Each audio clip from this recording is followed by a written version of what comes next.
예, 안녕하십니까. 소개받은 김병준입니다.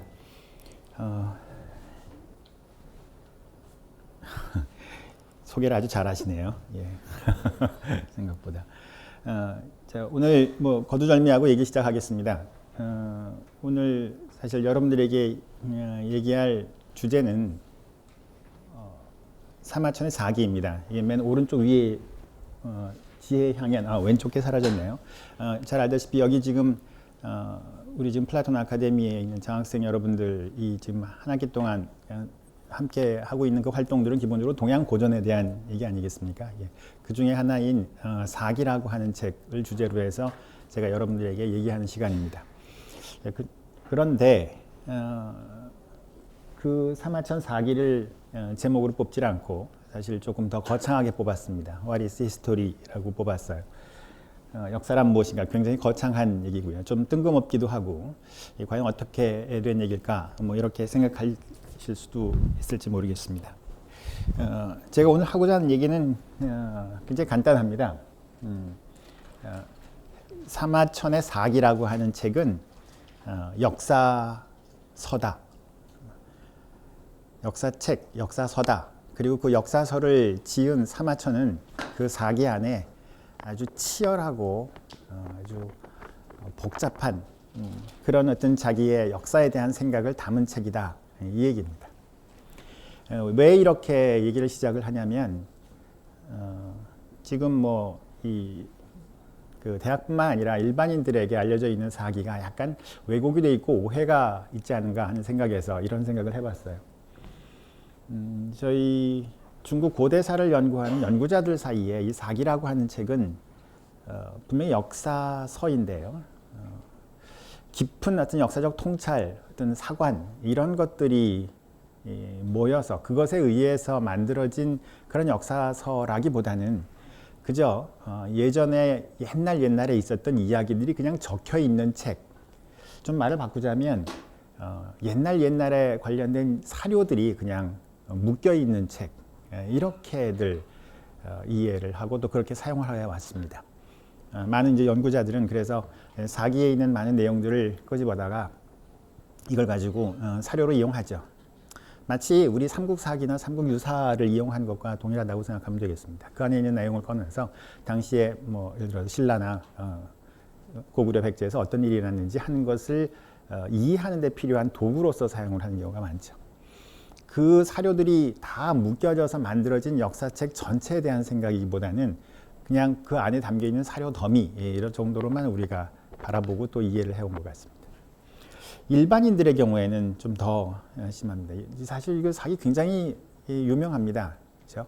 예, 뭐 책방에 가도 다른 이 중국과 관련된 어떤 부분보다도 이 사기와 관련된 책들이 꽤 많이 나와 있는 편입니다.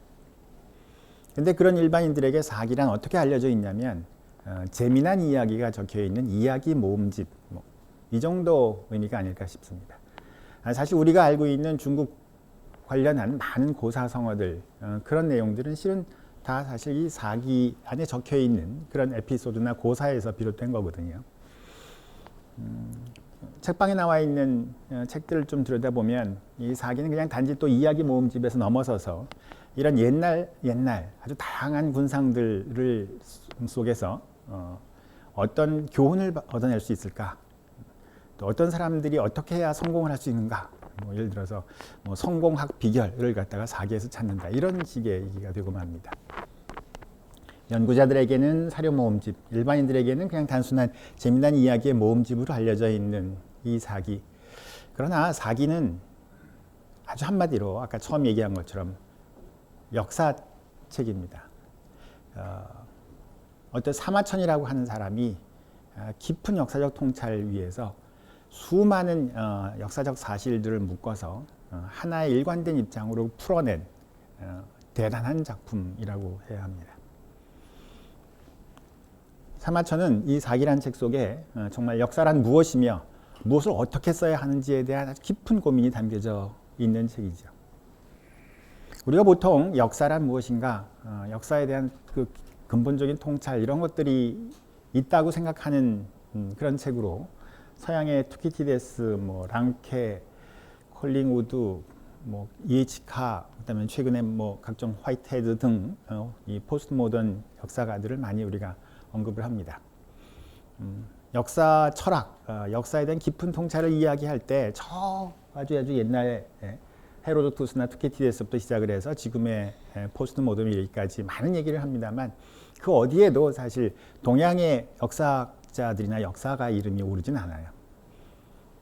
그러니까 서양 사람들은 역사에 대한 깊은 통찰이 이루어졌는데 이 동아시아의 많은 역사가들 이런 사람들은 그런 생각이 없이 그저 옛날의 이야기들, 옛날의 사료들을 이렇게 모아서 옛날에 어떤 일이 있구나라고 하는 것을 그냥 적어내는 사람들, 혹은 재미난 이야기들을 모아서 재미난 이야기를 전해주는 사람들, 이 정도 이상으로는 평가되지 않는다 하는 거죠. 과연 그럴까? 답은 그렇지 않다는 거겠죠. 이런 오해는 참 오랫동안 이어져 왔던 것 같아요. 지금 근대에 들어와서 뭔가 하여튼 동아시아에 대한 왜곡 혹은 뭐 선입견, 편견 때문에 그랬느냐라고 생각해 보면 그렇지 않더라고요. 생각보다 이 사기 즉 동아시아에서 역사를 했던 사람들에 대한 오해는 생각보다 오래 전부터 시작이 된 것 같습니다. 여러분들이 잘 알고 있는 주희라고 하는 사람이 역사에 대해서, 특히 이 사마천의 사기라는 책에 대해서 뭐라고 했는지 한번 들여다볼까요? 이런 말을 했습니다. 주희라는 사람, 주자, 성리학을 집대성한 그런 사람이죠. 역사를 보는 것은 단지 사람들이 치고받는 것을 보는 것과 같다. 역사 속에서 맨날 나오는 게 싸우는 거잖아요. 전쟁하고. 서로 치고받는 게 뭐가 그렇게 보기 좋냐? 이런 말을 했습니다. 주변에 있는 어떤 친구들을 보니까 나는 좌전, 사기에 아주 능통하다. 바로 이 좌전과 사기야말로 세상의 성쇠를 아는 열쇠이며 성패의 단서다. 이렇게 아주 자부하고 있더라 하는 얘기입니다. 하지만 내 생각엔, 주의 생각엔 그 좌전과 사기 속에 나 자신, 인간 그 자신과 관련된 일이 도대체 뭐가 있느냐? 나 자신에 대해서 생각하고 이해해야 할 일이 잔뜩 있는데, 그리고 또 아직 그 내부에서 많은 문제를 제거하지도 못한 사람들이 세상 성세와 흥망칠안에 대해서 얘기하는 거는 그저 자기를 속이는 기만 행위에 불과하다. 주희가 이렇게 얘기하는 건 충분히 이해합니다. 왜냐하면 주희 입장에서는 사실은 역사보다는 자기 수양, 내적 수양, 이런 것이 훨씬 더 중요한 사람이죠. 바깥 일을 하기 전에 먼저 자기부터 다스려라 이렇게 주장을 하는 사람들이기 때문에 그 점에서는 충분히 이해할 수는 있습니다. 하지만 이런 말 속에서 그 역사라는 것에 대해서 어떻게 생각하는지, 특히 사마천의 사기라는 이 책에 대해서 어떻게 생각하는지 들여다보면 상당히 좀 좀 경시하고 있다거나 아니면 역사의 진면모, 역사에 대한 깊은 통찰 이런 것들은 좀 없다 싶은데요. 이런 오해가 아주 오래전부터 있었고요. 더더군다나 주희가 이런 말을 했다고 하니 그 뒤에 주희를 거의 뭐 하느님처럼 모셨던 그 많은 사대부들에게 역사가 과연 어떻게 이해가 됐을까요? 아무래도 많이 좀 오해된 상태에서 진행되지 않았겠습니까? 멀리 중국에 가지 말고 우리가 자랑스러워하는 그런 조선시대 말기의 학자 박지원 얘기를 한번 들여다봅시다. 박지원 정도면 역사에 대해서 조금 더 긍정적인 생각을 하지 않았을까? 왜냐하면 성리학에서 벗어나서 소위 실학이라는 걸 했다니까 조금은 다른 얘기를 할 수도 있을 것 같아요. 한번 들여다보면 태사공의 책 사기입니다. 사기책 중에 항우본기를 읽으면 절벽 위에서 전쟁을 구경하는 생각이 든다. 사실 칭찬하는 겁니다. 사마천의 이 사기의 항우본기 읽으면 정말 바로 눈앞에서 전쟁이라는 것. 나는 바로 절벽 위에 있고 절벽 밑에서 양쪽에서 항우 군대나 아니면 유방의 군대가 서로 부딪혀서 전쟁을 하고 있는 그 모습을 생생하게 보는 아주 드라마틱한 그 모습을 볼 수가 있다는 표현입니다. 그만큼 잘 썼다는 표현일 수도 있겠어요. 또 자객열전이라는 걸 읽으면 자객열전 안에서는 이제 여러 자객들이 나옵니다만 가장 유명한 자객이 형가라고 하는 사람이죠. 이 형가가 진시황을 암살하는 그런 장면이 아주 생생하게 그려져 있습니다. 근데 형가가 진시황을 암살하는 장면은 물론이고, 그 형가가 이런 이제 암살을 하러 가니까 이제 떠나면 이제는 못 돌아오는 길입니다. 그런데 그 형과와 아주 친하게 지냈던 친구가 더 이상 못 돌아올 길을 떠나는 이 형가를 전송하면서 축, 검은고 같은 건데요. 이런 걸 치면서 슬피 울면서 노래를 부르는 장면이 있습니다. 그 장면만 봐도 나도 울음이 나올 정도로, 그런 정도로 아주 생생하고 절절한 그런 내용들이 적혀져 있다 하는 얘기입니다. 그런데 이게 늙은이의 진부한 이야기일 뿐이다. 그냥 얘기거리다. 그래, 아주 재밌다. 뭐 부엌 아래에서 숟가락을 줍는 거 아무것도 아니죠. 그냥 그런 거하고 도대체 뭐가 다르냐. 이런 생각을 박지원도 여전히 하고 있더라 하는 얘기입니다. 박지원의 문체는 아주 상당히 정말 뭐 사마천에 빗댈 정도로 아주 훌륭합니다. 밑에 있는 부분은 아주 재미난 그런 표현들이에요. 어린아이가 나비를 잡는 것을 보면 사마천의 마음을 알 수 있다. 앞다리를 반쯤 꿇고 뒷다리는 비스듬히 불더듬하면 이런 모습쯤 될까요? 그리고 손가락을 집게처럼 벌리고 살며시 나비에게 다가가는데 잡으려고. 근데 잠시 머뭇거리는 순간에 그 나비가 휙 하고 날아가 버렸어요. 그런 경험들 없나요? 자, 그 순간에 그 잡으려고 했던 소녀는 실패했으니까 약간 계면적은 거예요. 그래서 사방을 둘러봐서 아무도 없는데, 둘러볼 필요도 없지만 혹시 내가 이걸 놓친 장면을 누가 봤나? 그런 생각에서 좌우로 둘러보지만 아무도 없고, 그 아이는 그만 피식 웃음이 나면서도 한편 부끄럽기도 하고 또 나비를 놓쳐서 화가 난다. 굉장히 아주 사실적이고 생생하죠. 이게 사마천이 사기를 저술할 때 마음이다. 이렇게 얘기를 하는 겁니다. 재미있습니다. 재미있고 저걸 과연 나비를 잡듯이 옛날에 어떤 일이 벌어졌을까? 그걸 아주 조심스럽게 다가가면서 하나씩 이해하려고 하는데, 뭐 이런 모습, 이런 것들이 잘 드러나지만 That's it. 그 정도다. 이렇게 얘기하는 게 역시 박지원의 생각이었습니다. 역사가 상당히 무거운 것으로 옛날 사람들에게 다가섰을 거라고 생각을 했지만, 실제로 주희나 아니면 이런 실학자들에게도 실은 역사, 특히 사마천의 사기란 책은 그저 옛날 이야기, 전쟁 이야기 이 정도에 불과했더라 하는 얘기죠. 시간을 더 거슬러 올라가면 실은 사마천이 죽고 나서 사실 100년 이후부터 벌써 사마천에 대한 오해가 발생하기 시작을 합니다. 잘 썼는데, 사마천이 일단 잘 썼는데 문제는 육경을 뒤로 했다. 다시 말해 조금 이따 우리가 자세하게 설명을 하겠습니다만은, 공자님이 지어놓은 육경, 뭐 사서삼경 뭐 이런 거죠. 이런 것들을 뒤로 하고 도가사상, 황로사상을 뭐 앞으로 했다든가, 아니면 유협, 이게 일종의 깡패들이거든요. 뭐 이런 사람들을 어떻게 역사책에다 집어넣을 수가 있느냐. 또 화신결전을 서술하면서 돈, 이익, 세력 이런 것들을 사마천이 언급했는데 이건 틀려먹었다. 이 공자님의 가르침과 틀렸다라고 해서 벌써 반고라는 사람, 즉 사기가 만들어지고 난 뒤에 100년 이후부터, 한 150년 이후부터 사마천에 대해서 오해, 선입견, 유학에 맞지 않았다. 공자님의 가르침에 맞지 않았다. 따라서 이거 제대로 된 역사책이 아니다라고 하는 비난이 벌써 나타나기 시작을 했던 겁니다. 자, 아무튼 상당히 많은 오해들이 있었던 것 같아요. 오늘 내가 여러분들에게 하고 싶었던 얘기는 그렇지 않다. 사마천이 이 사기 안에 정말 무슨 생각을 담으려고 했는지 하는 것들을 여러분들에게 하나씩 좀 이야기를 하고자 합니다. 먼저 자기 스스로의 목소리인데요. 사마천 스스로 자기 이 자서에 일단 내가 왜 사기를 저작했는지 하는 얘기를 적어놓은 부분이 있습니다. 그리고 많은 사람들이 이 부분을 얘기를 강조하는데요. 첫째는 아버지, 사마천의 아버지가 죽으면서 유언을 남겨요. 원래 내가 역사책을 쓰려고 했는데 내가 안타깝게도 지금 그걸 완성하지 못하고 죽는다. 그러니까 아들아, 나 대신 해라. 아버지 사마담의 유언과 계승이라는 게 이 사마천 사기 저작의 가장 중요한 동기다. 이런 얘기를 합니다.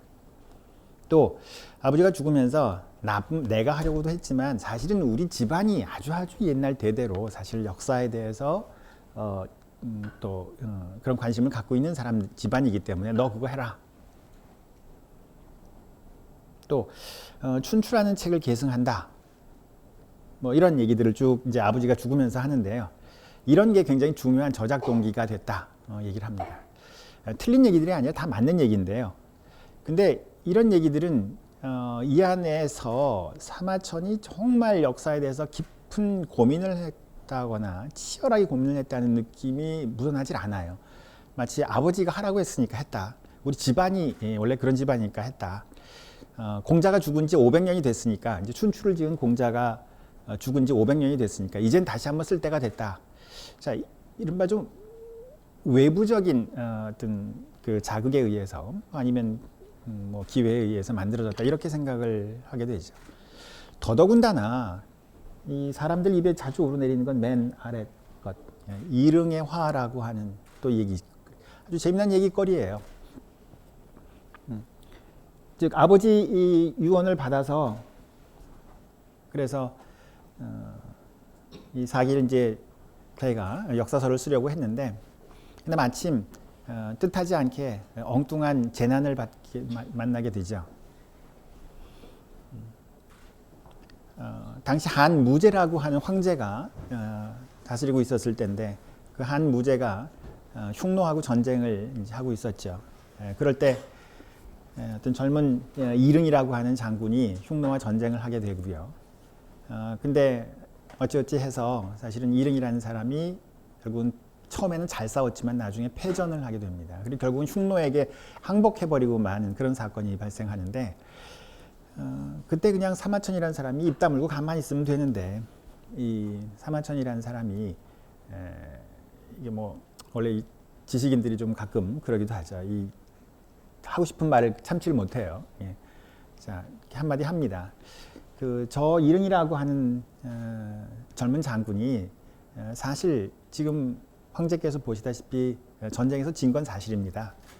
그리고 또 심지어는 흉노에 항복해버리는 것도 사실입니다.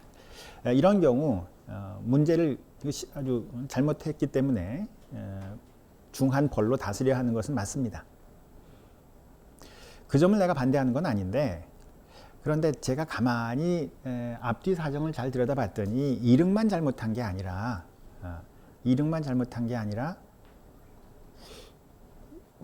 이릉이라고 하는 사람과 함께 전쟁을 같이 진행을 했던 또 다른 장군들도 역시 동일한 책임이 있습니다. 군법에 의하면 이릉만이 아니라 적 있는 사람들도 동시에 처벌을 받아야 합니다. 라고 하는 이빠른 소리를 하죠. 근데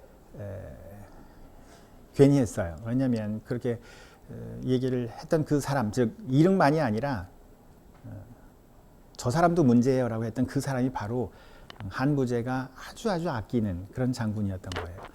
아주 아끼는 자기 여인의 오빠였어요. 그래서 잘못 건드린 거죠.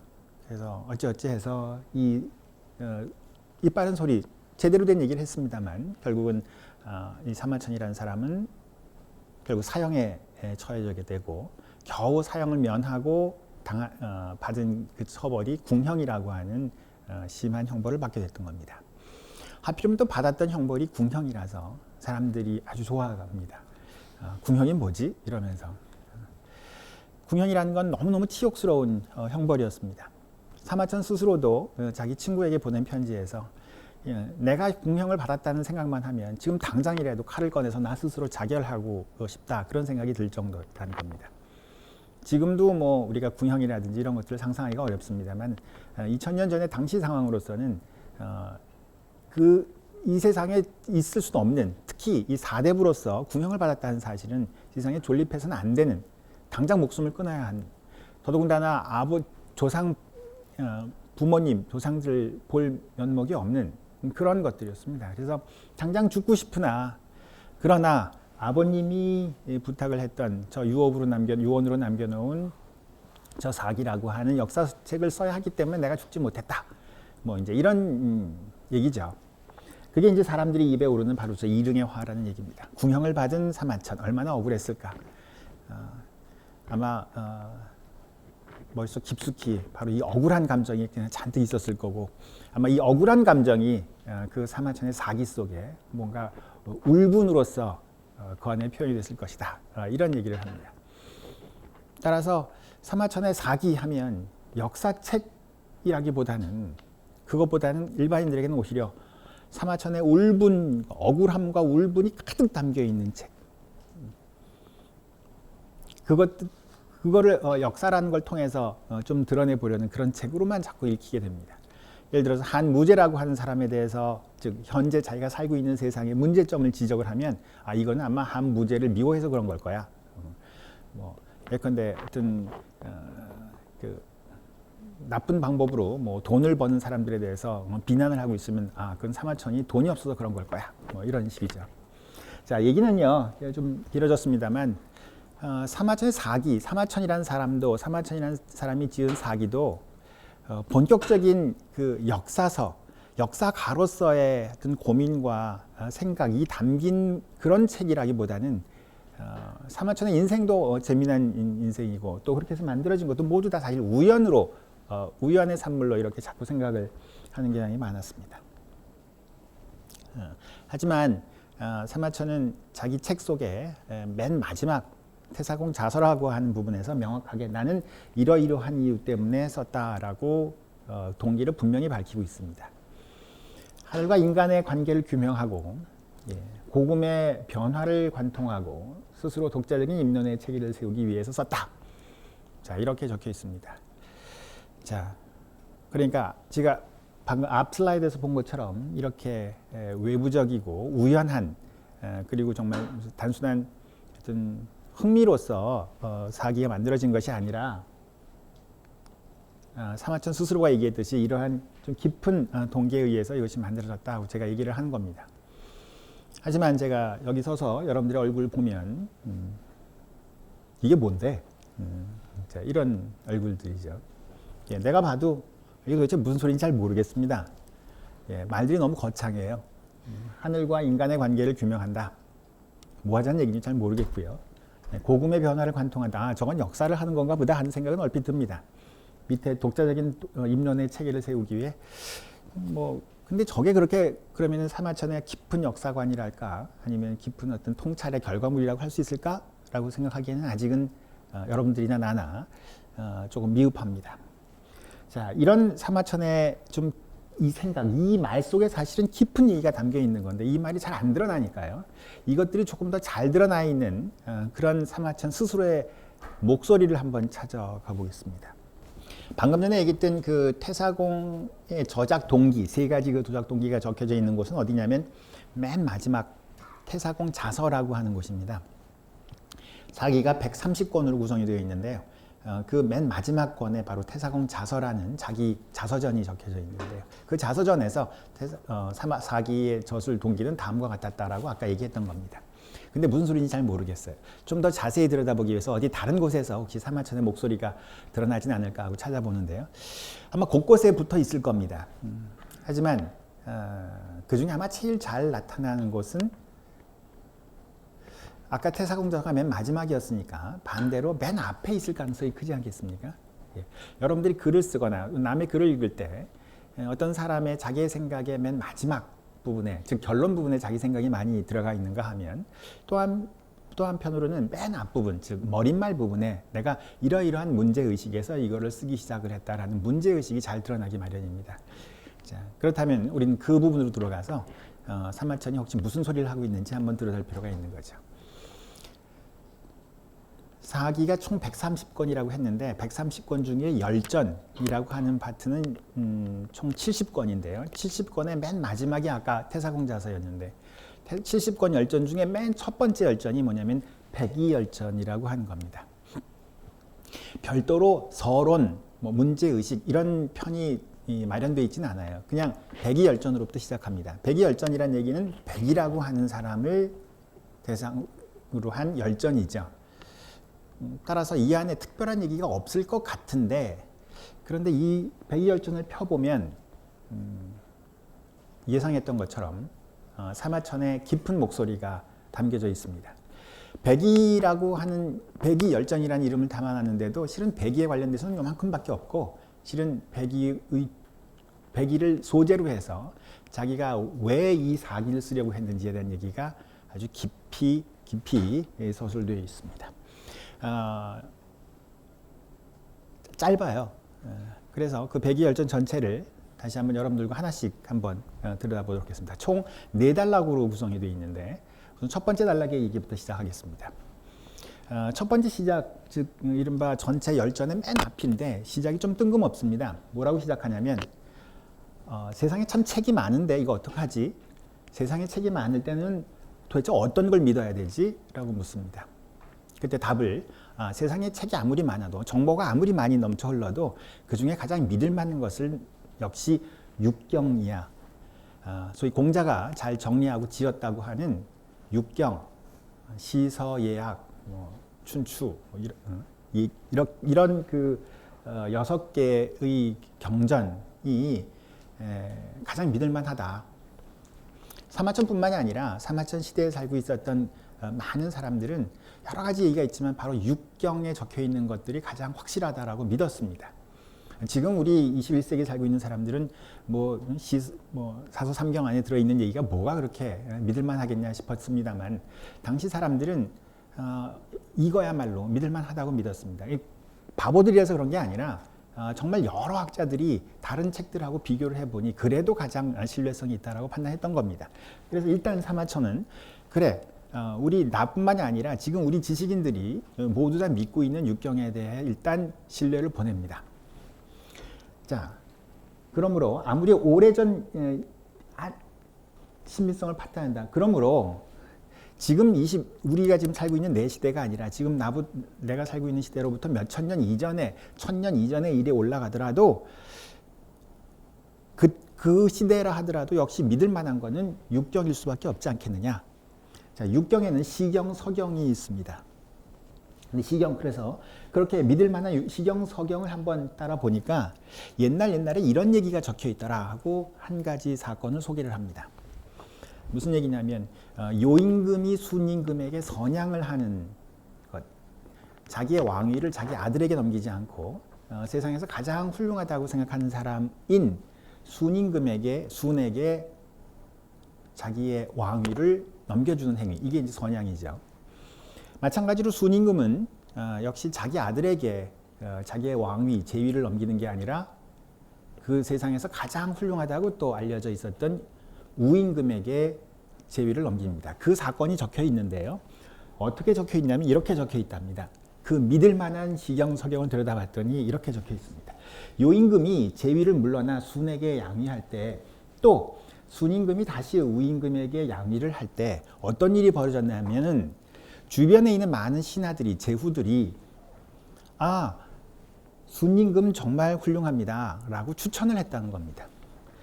역시 순임금에게 우라고 하는 사람이 정말 훌륭합니다 라고 주변 사람들이 다 추천을 했습니다. 하지만 그 추천을 받은 요임금하고 순임금은 그래? 라고 해서 그 친구를 그대로 왕위에 올리는 것이 아니라 그 능력을 시험하기 위해서 수십 년간 일을 맡겨서 공업을 이루게 한 이후에 확실하구나, 너네들 추천이 맞다 라고 생각을 해서 비로소 그때서야 자기의 왕위를 바로 이 사람 순임금이나 우임금에게 넘겨줬다 라는 얘기가 적혀져 있습니다. 그리고서 그 뒤에 이어져서 설명하기를 시경서경에 이것은 천하란 매우 소중하고 왕위의 계승이라고 하는 것은 매우 중대한 일인 만큼 천하를 지배하고 천하를 다스리는 이 왕위, 제위를 주고받는 일은 매우 어려운 일이다.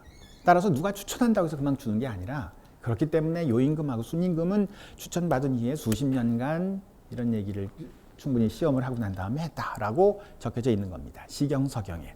시경서경은 공자가 정리한 거죠. 자, 이 이야기를 당시의 지식인들은 모두 사실로 믿고 있었다는 겁니다. 맨 위에 얘기했잖아요. 이게 믿을만하냐, 믿을만하지 못하냐. 육경에 적혀 있기 때문에 믿을만하다. 아니, 믿을만한 게 아니라 믿어야 한다라고 생각을 했다는 거죠. 그렇게 교육을 받고 또 그런 교육을 자기 학생들에게, 아들에게 전수하고 있었던 상황입니다. 자, 이런 당시 상황을 하나 설명을 하고 나서 곧바로 이어서 우리 사마천은 시비를 겁니다. 바로 지금 얘기했던 육경의 시비를 겁니다. 육경의 시비를 건다는 얘기는 육경을 지은 공자에게 지금 시비를 겁니다. 뭐라고 그러냐면, 우선 첫째, 근데 말이에요, 제가 누구한테 얘기를 들었어요.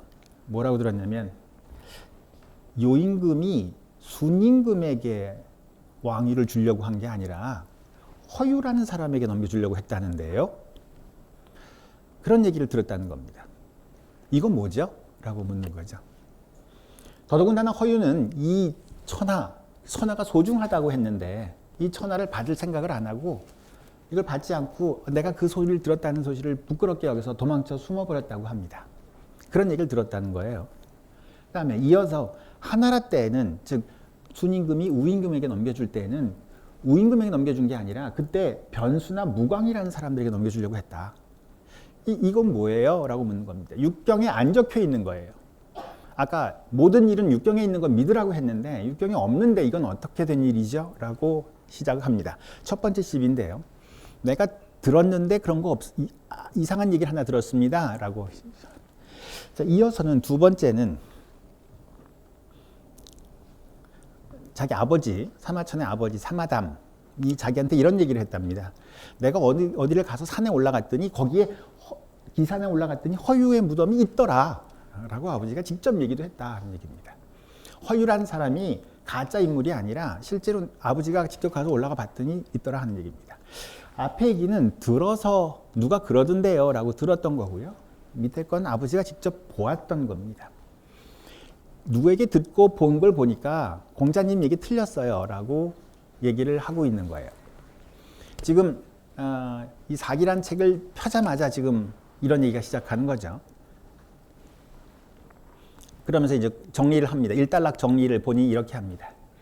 공자가 옛 성인과 현재를 순서로 열거를 하면서 오나라의 태백, 백의 등등은 아주 상세하게 언급을 했는데, 그리고 아주 의롭다고 알려져 있는 허유, 무광에 대해서는 왜 하나도 안 적었을까요? 라고 첫 번째 심각한 질문을 던집니다. 자, 이게 일단락입니다.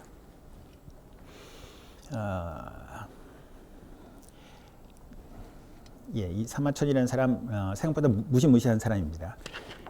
당시에 어떤 최고의 성인이라고 지금 알려져 있고, 또 실은 이 사마천은 이 공자 팬이에요. 공자 빠라고 할 수도 있을 정도로 공자를 굉장히 흠모하는 사람입니다. 실제로 사기란 책 안에는 공자를 세가에다가 올려놓죠. 여후도 아니고 제후도 아닌 사람을 세가라는 데에 올려놓을 정도로 사마천은 공자의 사상에 대해서, 공자의 말씀에 대해서 아주 흠뻑 존경을 하고 있는 사람입니다. 그러나 존경은 존경이고 틀린 건 틀린 거예요. 자, 우선 첫 번째 시비를 이렇게 겁니다. 첫 단락을 정리하면 이런 거죠. 선양이라고 하는 역사적 사실이 있었어요. 그리고 그거에 대해서 공자가 판단을 했습니다. 뭐라고 했냐면 천하란 중요했기 때문에 이렇게 한 거야 라고 역사적 사실을 제시를 하고 역사적 사실에 대한 평가를 공자가 했습니다. 그랬는데 사마천은 그래요? 내가 그런 줄 알아. 여태까지는 그렇게 믿었죠. 근데 내가 보니까 누군가 이야기를 내가 듣고 또 직접 봤더니 아니던데요. 좀 바꿔 표현하면 새로운 기억을 발굴을 했더니 앞에 했던 그 얘기를 반드시 믿을 수가 없습니다. 라는 질문을 한 거죠. 그리고 저는 첫 번째 의심을 하겠습니다. 라고 얘기를 시작합니다. 두 번째 얘기입니다. 두 번째는 이렇게 백의 얘기가 나오기 시작을 해요. 두 번째 시작도 역시 공자에 대한 디스부터 갑니다. 공자님께서 백의 숙제가 아주 훌륭하시다고 얘기하셨습니다. 백의 숙제는 해묵은 미움을 생각하지도 않고 원망하는 일도 드물었다라고 논어에 쓰여 있어요. 그리고 또 이 백이라는 사람은 어질인, 그 어질인을 구하고 결국은 인을 얻었기 때문에 그 마음 속에는 원망함이 없었다. 최고의 성인이다. 백이 숙제는 인, 예를 들어서 이 백이 숙제가 하는 게 뭐죠? 예를 들어서 주나라 무왕이 은나라를 그 주지육림에 빠져 있는 은나라 왕을 공격해 들어가는 것을 막았던 거잖아요. 어떻게 신하가 임금을 죽일 수가 있겠습니까? 라고 막았던 겁니다. 그러니까 본인이 생각하는 옳은 것, 의, 정의, 인 이런 것들을 구하였고 또 그거를 실제로 그 주나라 무왕에게 얘기를 했던 이 과정을 충분히 거쳤기 때문에 아마 그 마음속에는 원망함이 없을 거라고 공자님이 그렇게 얘기를 하셨어요. 공자님이기 때문에 다 그렇게 믿고 있었던 겁니다. 근데 사마천 나는 좀 생각이 다릅니다.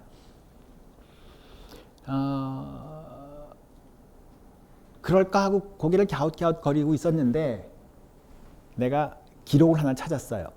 일실된 시, 즉 어떤 기록이 있었는데 시가 있었는데 그 시가 없어진 것을 내가 찾아낸 거예요. 누가 지은 시냐? 바로 백이 숙제가 지은 시를 찾아냈어요. 잃어버렸던 시를 다시 찾아냈더니 그 안에 적혀있는 사료는 공자님이 얘기하셨던 것하고는 사뭇 다릅니다. 그들은 굶어 죽기 전에 다음과 같은 노래를 지어 불렀습니다. 밑에 있는 건데요. 여러분들이 이미 국어교과서에서 예전에 배웠던 시입니다. 저 서산에 올라 고사리를 캐도다. 폭력으로 폭력을 바꾸면서 저 잘못을 모르다니. 신동하대 도덕이 호련히 사라졌구나. 우린 도대체 어디로 가야 한단 말인가. 떠나련다. 운명이 다였구나. 라고 백이가 얘기를 했답니다. 내가 찾아낸 시를 보니까 이렇게 적혀 있어요. 그러면은 공자님 한번 보세요. 이 시를 읽고도 백이가 원망하지 않았다는 얘기입니까? 라고 물은 거예요. 이걸 읽으면 우리도 읽으면은 이거 원망하는 거잖아요. 그렇죠? 근데 공자님은 도대체 왜 백이가 원망함이 없다고 했느냐? 이따가 할 얘기를 미리 좀 하자면 백이가 훌륭한 사람이라고 얘기하고 싶으셨던 거죠. 그래서 이 시를 일부러 안 본 척 하신 거죠. 이런 얘기가 지금 괄호 안에 들어있는 거예요. 당신이 봐놓고 이 시를 보셨으면 그런 얘기 못합니다. 근데 당신의 목적은 다른 데 있지 않았습니까? 당신은 이 백이란 사람이 인을 구하고 인을 얻었기 때문에 그렇게 훌륭한 사람, 그래서 인을 얻었으면 됐다라고 하는 얘기를 하려니까 이런 원망함을 가진 시를 읽으면 모순되고 말이 안 맞으니까 안 보신 거 아닙니까? 라는 말이 살짝 묻어나는 거예요. 두 번째 단락을 이렇게 정리합니다. 이런 걸 볼 때 원망함이 있었어요? 없었어요? 라고 묻습니다. 자, 역시 질문을 하고 있는데요. 아까 첫 번째 단락의 끄트머리보다는 조금 질문의 강도가 좀 높아졌습니다. 시비조가 좀 더 강해진 거죠.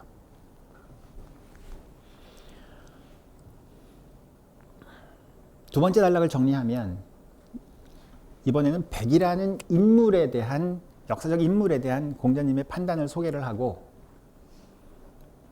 잃어버린 시라는 직접적인 문헌 자료, 기록을 발굴을 해서 그거에 의거해서 공자의 판단이 맞지 않을 수 있다라는 의심을 제기를 하는 겁니다. 첫 번째 단락이 뭐였죠? 선양이라고 하는 역사적 사건에 대한 공자의 판단에 대해서 시비를 거는데 제1단락에 대한 근거는 들은 얘기, 본 얘기.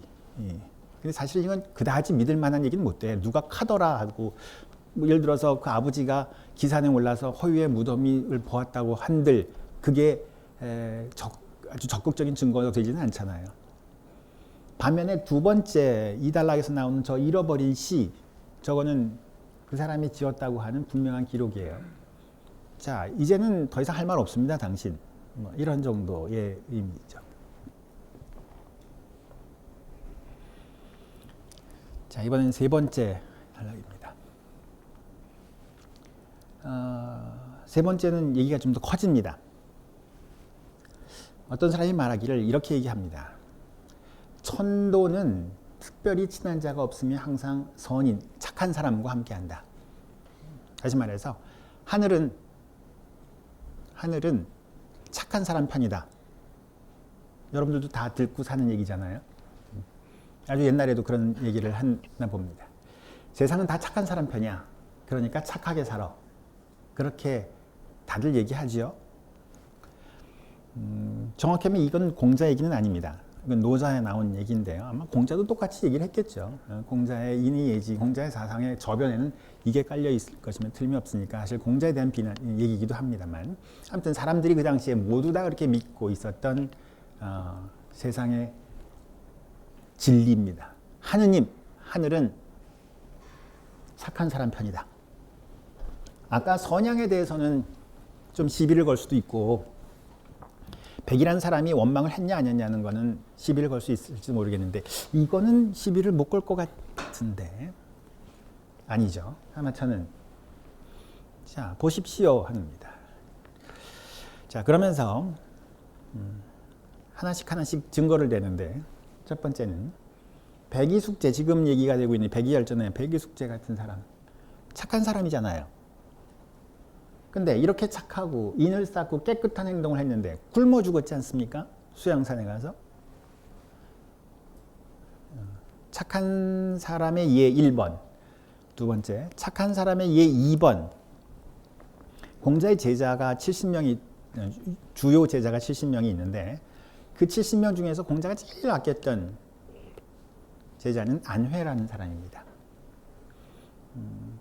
여러분들 팀 중에 논어팀도 있습니다만, 논어를 읽을 때 이 안회와 공자의 관계를 한번 생각하면서 읽어보세요. 그러면 옆에 있는 제자들이 진짜 화가 날 정도로, 왜 쟤만 정말 이뻐해요? 나도 좀 예뻐해 주세요. 그런 얘기들이 막 깔려 있죠. 정말 어디 비교할 수 없을 정도로 공자는 이 안회 사랑에 아주 끝을 달립니다. 끝판왕입니다. 그렇게 공자는 안회를 좋아했잖아요. 그리고 그냥 좋아하는 게 아니라 칭찬 계속합니다. 이 사람만큼 배우는 걸 좋아한 적이 없다. 오히려 난 얘한테 배워야겠다. 이렇게 얘기를 합니다. 그렇게 훌륭하고 배우기를 좋아했던 안회. 하지만 그 안회는 굶기가 일쑤였고 술찌개미조차 배불리 먹지 못한 채 젊은 나이에 죽고 말았지 않았습니까? 이게 뭐예요? 라고 묻죠. 하늘이 착한 사람에게 보답해 주는 게 어찌 이럴 수가 있겠습니까? 라는 거죠. 자, 아까 얘기한 세상은 하느님은 착한 사람 편이다라고 하는 거에 대한 시비예요. 반대편으로 이번 나쁜 사람 예를 빌어서 자기 얘기를 조금 더 진행을 시킵니다. 착한 사람이 이렇게 일찍 죽는데 반대로 아주 나쁜 사람, 도척이라는 사람 한 사람을 꺼집어내서 매일같이 죄 없는 사람을 죽이고 사람 고기를 먹었으며 흉폭한 행동을 제멋대로 하면서 수천 명의 무리를 모아서 천하를 횡행했지만 결국 천수를 다 하고 잘 먹고 잘 살다 죽었다. 도대체 뭐가 그렇게 착한 사람이길래, 무슨 덕을 따랐길래 얘는 이렇게 됐나요? 라고 질문을 하죠. 그 다음 할 얘기가 많은데 시간이 없나 봅니다. 더 할 얘기가 많지만 지금 내가 세 가지 예를 든 거는 명백한 예들이지만 지금 근세에도, 요 사이에도 법도에 벗어난 행동을 하고 하지 말아야 할 것만 골라서 하면서도 일생 편안하게 사는 사람들도 있고요. 반면에 땅을 가려서 밟고 때가 되어서 말을 하고 무슨 살길, 첩경, 지름길 이런 거 안 가고 오로지 공정한 일만 해야 하고, 공정한 일이 아니면은 발분하지 않으니 이런 사람인데도 재앙을 만나더라는 겁니다. 아까 얘기한 세 가지 사례 이외에도 요 사이 일어나는 사람들 들여다보면 부지기수다. 그러면서 이제 제3단락을 마무리합니다. 나는 심히 당혹함을 금치 못하겠습니다.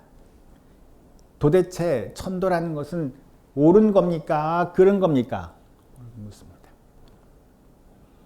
많이 화가 난 것 같지 않습니까? 예. 아까 1단락 끝이 어떻게 됐냐면 1단락 끝에서 왜 우리 요순 임금만 쓰고 허유나 이런 사람들은 안 적었어요? 라고 정말 궁금해서 물어보는 듯한 이야기. 두 번째 단락 넘어가면은 단순한 궁금증이 아니라 백이라는 사람이 진짜 원망이 없었던 거 맞아요? 물은 거고요. 세 번째는 하느님은 있는 거예요? 세상에 뭐 있다위야? 이렇게 묻는 질문입니다. 단계를 하나씩 올리고 있어요. 저 뒤편에서 다시 얘기를 하겠습니다만 사마천은 이렇게 깊은 어떤 역사적 고민, 그다음에 통찰 이런 것만 했던 사람이 아니라 사마천이었던 또 하나의 이유는 아주 기가 막힌 그 언어 구사예요. 똑같은 질문을 하더라도 아까 1단락, 2단락, 3단락 오면서 약간씩 그 질문의 강도를 높여가고 있는 거죠.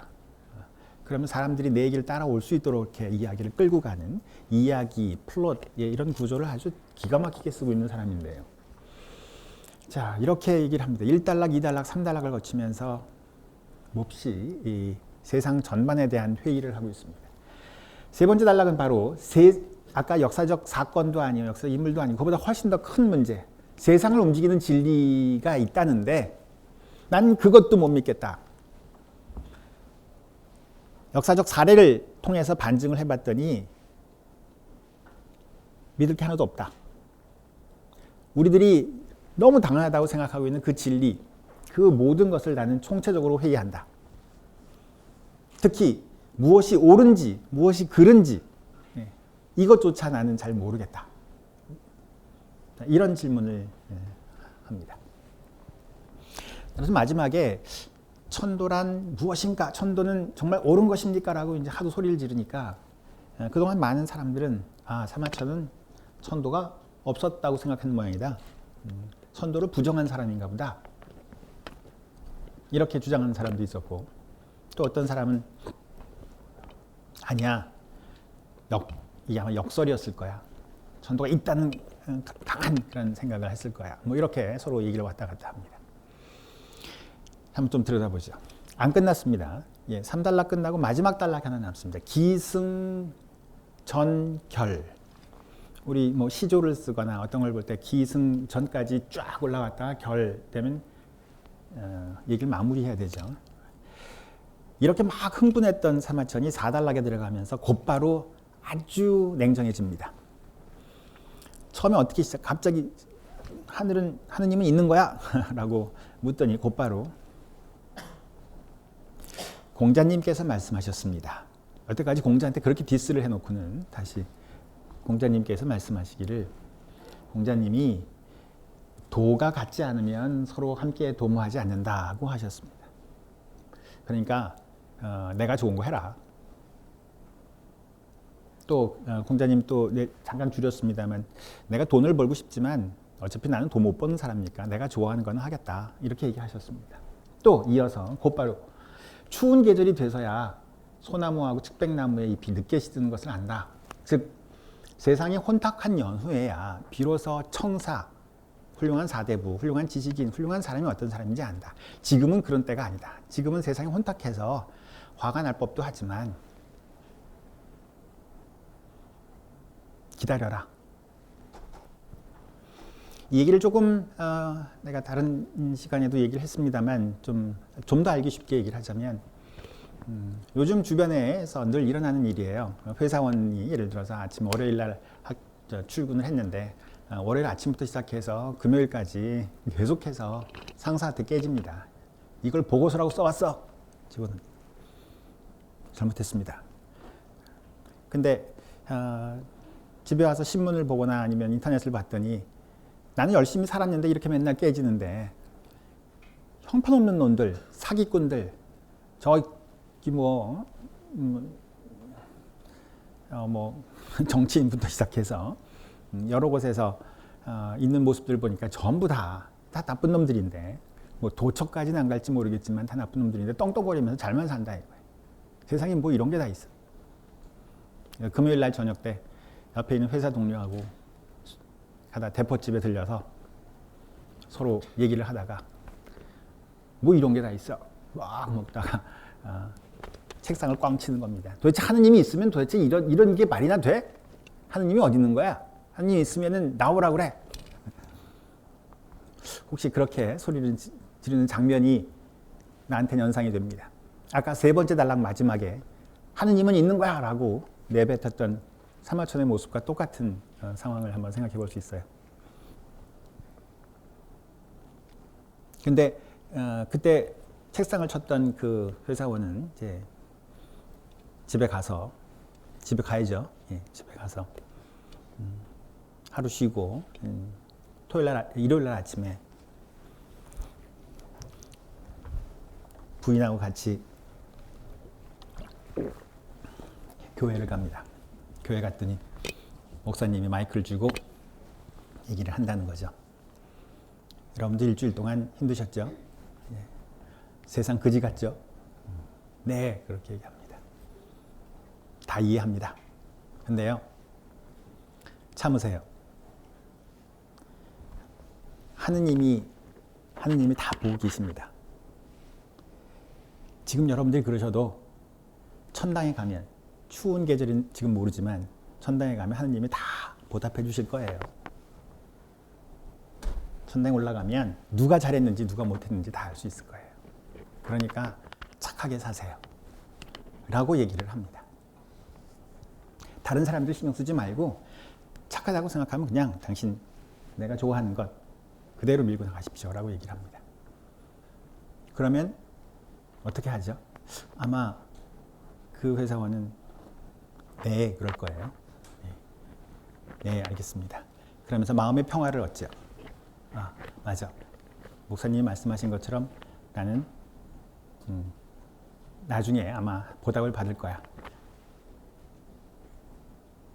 언젠간 내가 무슨 착하다는 것을 하느님이 인정해 줄 테니까 그때까지 나는 착하게 살 거야 라고 생각하고 마음을 정리하고 집에 가서 잔 다음에 월요일 아침에 다시 갔는데 또 깨지고 또 하루가 또 일주일이 지나가겠죠. 사마천이 얘기한 거의 비슷한 사이클이 아닌가 싶어요. 아까 하느님이 있는 거야? 라고 물었더니 곧바로 공자님 얘기를 꺼내면서 기다려. 다 알아. 그래도 착하게 살아. 언젠가는 보답받을 거야. 그러니까 그때까지는 네가 옳다고 생각하는 것 그것을 하면 되는 거야 라고 얘기를 꺼내는 건데, 근데 문제는 여기에 있어요. 아까 그 회사원은 네 알겠습니다 그랬는데 사마천은 아니요 라고 갑니다.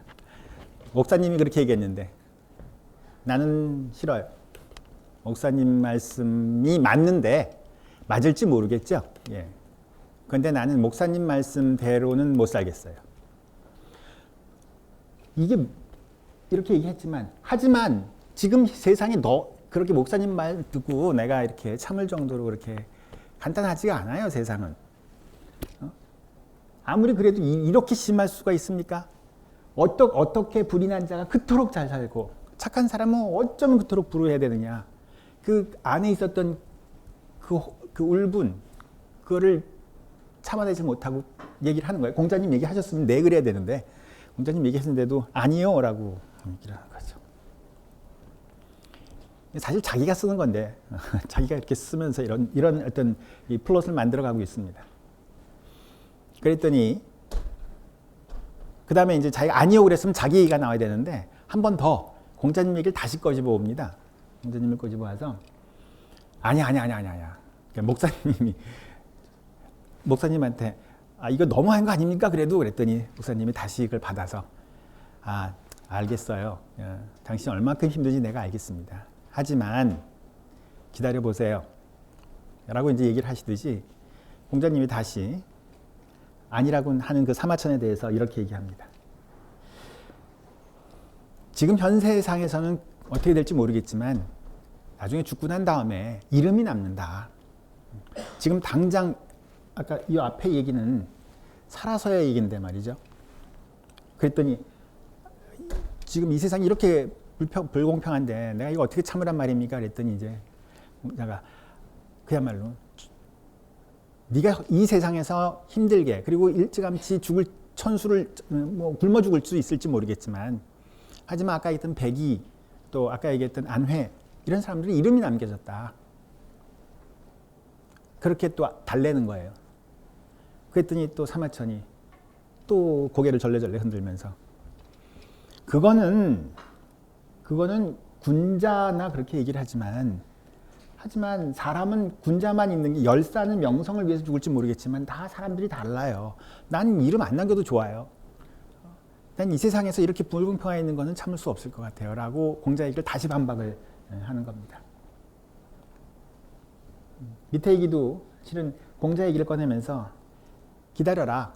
기다리면 언젠가 그 이름이 남겨질 거고 그 후세들이 사람들이 너를 기억해 줄 것이다 라고 했습니다. 그 얘기를 꺼내놓더니 마지막에 하지만 공자님 다 숨어있는 얘기입니다만 저는 그래도 공자님 말씀대로 그렇게는 못 살겠어요. 당신이 이름이 남는다고 생각했는데 좋아요. 이름이 남는 건 중요합니다. 근데 이름을 누가 남겼는지 한번 생각해 보신 적이 있습니까? 이름이라는 것, 즉 역사에 이름이 남는다는 게 어떤 과정에서 남는 것이 생각해 본 적 있으십니까? 라고 물어요. 당신이 얘기하는 백이숙자가 훌륭했던 사람들이긴 하지만 사실 알고 보면 그건 당신이 얘기를 해서 유명해진 사람입니다. 안회라고 하는 사람도 당신이 훌륭하다고 얘기를 했기 때문에 노노에 그렇게 이름이 나왔고 우리가 그렇게 알게 된 겁니다. 이름이 남긴다고 했는데 그 이름을 도대체 누가 남겼습니까? 당신이 남기시지 않으셨어요. 그런데 당신은 그런 사람들은 훌륭하다고 남겨놓고는 이런 사람들에 대해서 얘기하신 적 있으세요? 산간의 바위 굴 속에서 덕행을 담은 사람들이 때에 따라 알려지기도 하지만 잊혀진 사람들이 이렇게 많은 걸. 이런 사람들이 이름이 인멸돼서 칭송되지 않으면 이거 얼마나 슬픈 일입니까? 그런 사람들만 사람입니까? 안회 이런 사람들. 이런 사람들은 어떻게 할 건데요? 독리에 파묻혀 행실을 닦아 이름을 세우려고 하지만 세상을 만날 성현을 못한다면 어떻게 이름을 후세에 남길 것입니까? 이름을 남기는 것 중요한데 이것도 결국은 특정한 사람에 의해서 당신이 기억했기 때문에 그 이름이 남겨진 건데 반대로 얘기하면 당신이 선택하지 않았기 때문에 잃어버린 사람도 굉장히 많다는 얘기입니다. 바로 그런 이유 때문에 이제 마지막인데요. 끝났습니다. 아주 엉뚱하게 그냥 갑자기 팍 끝나버려서 뭐지? 라고 하는 생각이 들 정도로 좀 답답한데 이 얘기는 당신이 원하는 사람만 당신이 기억하고 당신이 원하는 그 결론에 맞춘 사람만 기억을 해서 써놨던 겁니다. 그 때문에 그 뒤에 있는 사람들, 나까지 포함해서 다 그런 사람들만 있다고 생각을 하고 많은 잊혀진 사람들에 대해서는 생각을 못한 겁니다. 그러니까 바로 이런 일 때문에 내가 앞에 던졌던 첫 번째, 두 번째, 세 번째 질문들이 자꾸 생겨나는 거예요. 따라서 나는 공자님이 얘기했던 아까 그 위로의 말, 소위 대안의 얘기, 참아라, 네 길을 가라 라고 하는 말로는 도저히 이해가 안 됩니다. 내 머릿속으로는 도저히 이해가 안 됩니다. 당신의 얘기를 안회나 백이 이런 사람들에 의해서 증명을 하려고 했지만 하듯이 나도 내가 다시 당신처럼 과거에 있는 당신에 의해서 선택되지 않았던 사람들을 내가 기억을 해서 내가 발굴을 해서 그런 사람들을 통해서 과연 천도가 있었는지 없었는지 천도가 옳은 건지 그른 건지 내가 살펴보겠습니다. 이게 백이열전의 얘기죠. 사달락 얘기를 정리하면 대한 일로 공자가 얘기하기를 서로 뜻맞는 사람끼리 내가 좋아하는 것만 해라. 시간이 지나면 다 알아줄 것이다. 천도는 있는 거니까 하느님 있는 거니까 믿어라. 그랬더니 이해 못하겠다. 그러면 이렇게 생각을 해보는 건 어떨까? 역사에 이름이 남기는 거 아니냐? 아니다. 하지만 사람마다 다르지 않습니까? 아니야. 참어. 결국 알아줄 거야. 라고 또 공자가 얘기하니까. 그럼 도대체 이름이라는 게 뭐냐? 누군가에서 선택돼서 기억되는 것이라면 그렇지 못한 사람은 기억에서 사라지는 거 아니냐?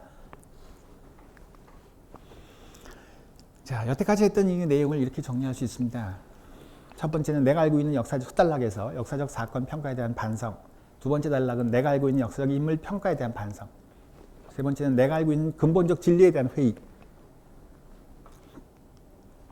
그리고 나서는 공자의 가르침을 받아들이려고 하는데 이해할 수 없다. 적어도 나는 설득이 안 된다. 왜냐하면 당신이 지극히 선택적이고 지극히 인위적이다. 군자만 얘기를 하고 군자 이외에 다른 사람에 대해서 한번 제대로 이해해 보려고 한 적이 있느냐. 그 사람들 사이에 그런 사람들이 과연 무엇을 생각하고 그 사람들이 생각하는 하느님이란 무엇이고 그 사람들이 생각하는 인생이란 무엇인지에 대해서 생각해 본 적은 없는 거 아니냐. 자, 그러면서 전체를 통해서 이런 얘기를 하고 있었던 거로 생각합니다. 역사란 어느 특정한 사람에 의해서 선택적으로 기억된 것들이 다 역사가 아니다. 누군가에 의해서 의도적으로 빠뜨려진, 누군가에서 의도적으로 망실된, 버려진 기억들, 그 기억들을 발굴을 해야 한다. 다만 그것들은 그냥 마구잡이로 얘기하는 게 아니라, 마구잡이로 상상을 하는 게 아니라 자료에 근거해서 이야기를 해야 한다. 아까 듣거나 보거나 직접 자료를 찾아서 그거에 의해서 내가 확인을 해야겠다는 거죠. 또 다양한 인간에 대한 관심, 어느 군자만이 아니라 다양한 인간에 대한 관심을 가져서 내가 알고 있는 모든 것을 회의하고 다시 한번 정의란 무엇인가, 보편적인 진리란 무엇인가, 이 모든 것을 되풀이합니다만 권위적인 집단 기억이 아니라 육경을, 공자가 지어놓은 육경을 이 사람은 요새 말로 바꾸자면 이른바 권위적인 집단 기억이라고 생각하는 거예요.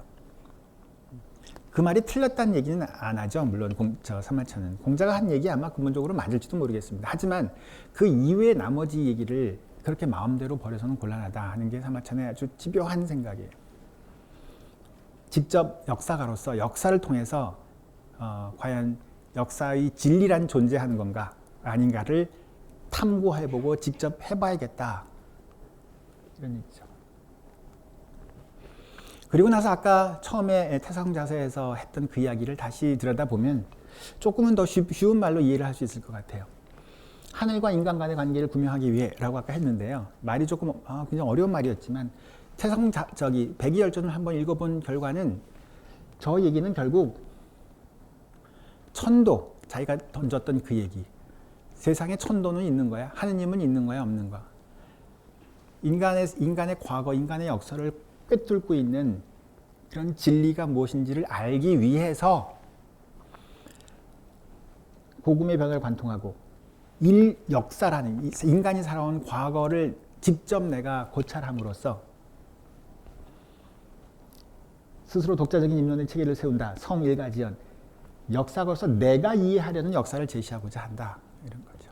무슨 얘기냐면 내가 지금 이걸 천도가 있다 없다, 천도가 하느님이 뭐 착한 편이냐 아니냐라고 하는 것을 얘기하는 것은 물론 나 나름대로는 온 정성을 다해서 또 최대한의 노력을 다해서 하긴 하겠습니다. 이건 내 생각이다. 성일가지원이라는 말에는 이런 표현도 들어있는 거예요. 이게 다는 물론 아닐 것이다.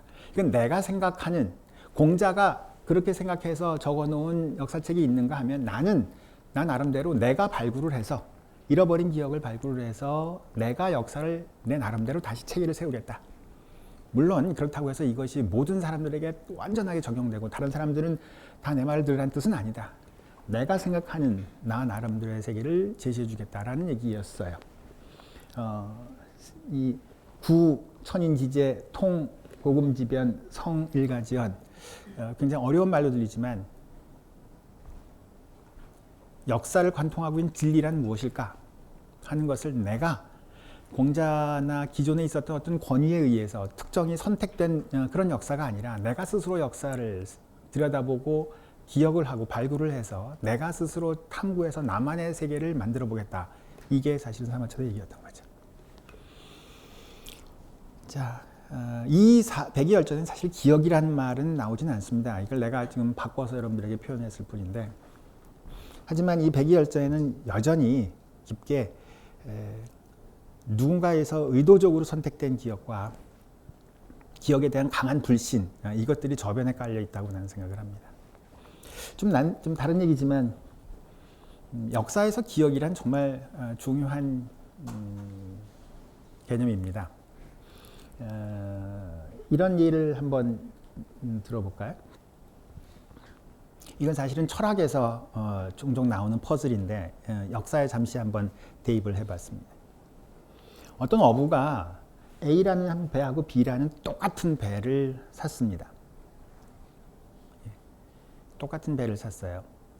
그런데 B라는 배를 집에다 두고 맨날 A라는 배를 타고 바깥에 나가서 고기를 잡아요.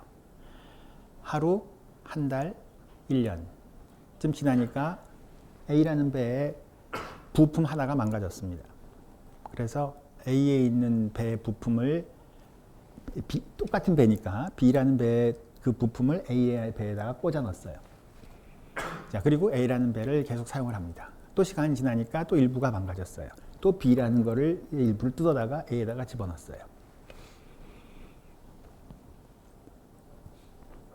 그러길 계속했으면 하다가 어느 날 A를 구성하는 모든 부품이 다 B라는 부품으로 바뀌었습니다. 그러면 A라는 배는 A입니까? B입니까? 라는 질문입니다. 철학에서 던지는 질문인데요. 이게 역사 속에서 사실 굉장히 중요하게 생각이 되는 부분입니다. 우리는 보통 많은 사람 손들라고 해보면, 학생들이 손들라고 해보면 부품이 다 B로 바뀌었어도 A는 저 배의 이름은 A지 B가 아니라고 생각을 하죠.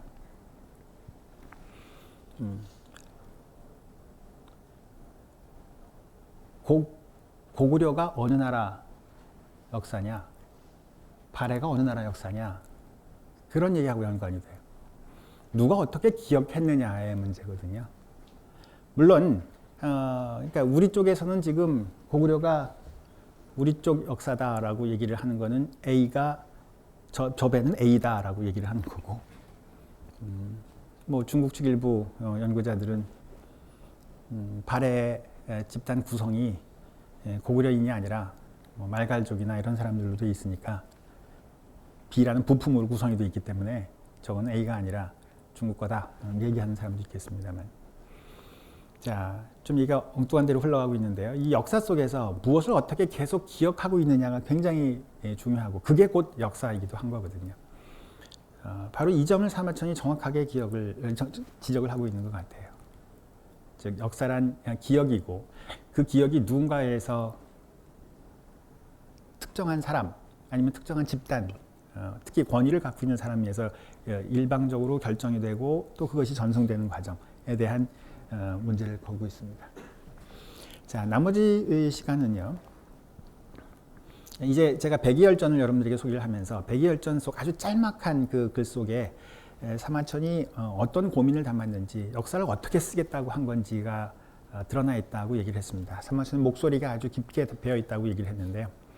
이 얘기를 이제 조금 또 다른 각도에서 한번 풀어보죠. 아까 첫 번째 제목을 내가 What is History라고 적어놨는데요. What is History는 그냥 역사란 무엇이냐라는 영문이죠. 그런데 우리들에게 더 친숙하게 된 까닭은 바로 이에치카라는 사람이 지은 책, 또 그 강연 제목 때문에 그렇게 알려져 있습니다. 지금 그 뒤에 더 많은 역사 철학하는 사람들이 많은 이야기를 하기도 하고, 지금은 더더군다나 포스트 모더니즘 시대가 돼서 그 앞에 이에치카의 많은 얘기가 논박되고 있기는 합니다만, 그러나 아직까지도 많은 경우 대부분 이에치카의 얘기가 아직도 우리들에게는 중요하게 담겨져 있는데요. 그 얘기하고 이 사마천의 얘기를 한 번씩 조금씩 한번 비교를 해보죠.